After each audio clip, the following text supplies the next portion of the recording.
وصفتي الخاصة لمعمول التمر أو بسكويت التمر. بدايةً بنضيف حبتين للبيض مع نصف كوب زيت وملعقة فانيلا، بنحرك المكونات مع بعضها بنخفقهم جيدًا، بنزود عليهم نصف كوب سكر بودرة مع ملعقة صغيرة للبيكنج باودر وكوبين من الطحين. الطحين طبعًا نضيفها بالتدريج. بنعجن العجينة من دون ما كتير نبالغ بعجن، وبنحتاج للحشو 500 جرام من التمر المطحون ناعم، مع ملعقتين كبار من الزيت ل3 ملاعق من الزيت، وملعقة كبيرة من القرفة. بنعجنها بنحولها لعجينة متماسكة. فيكن تزودوا كمان ماء زهر أو ماء ورد، أنا زوّدت ماء زهر كتير بيعطيها نكهة رائعة.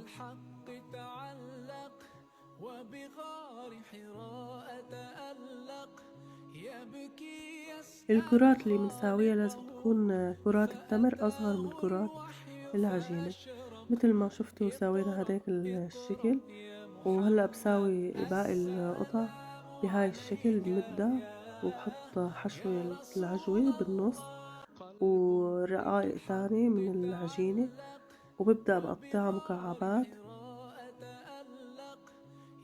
بعدين بارُش سمسم أو حبّة صودا اللي متوفّر، أو حطيت أنا جوز الهند وحبّة صودا، والأطراف اللي باقية يعني من العجينة ما بنكبّها بنلفّها رول وبنساويها كمان بصيروا قطع كتير ظريفة. وهاي حطيتهم بالفرن لمدة 20 دقيقة، صارت الوصفة جاهزة. كتير وصفة رائعة بنصحكن تجربوها خصوصي هلأ لأيام رمضان. لا تنسونا بالمتابعة وشكرًا.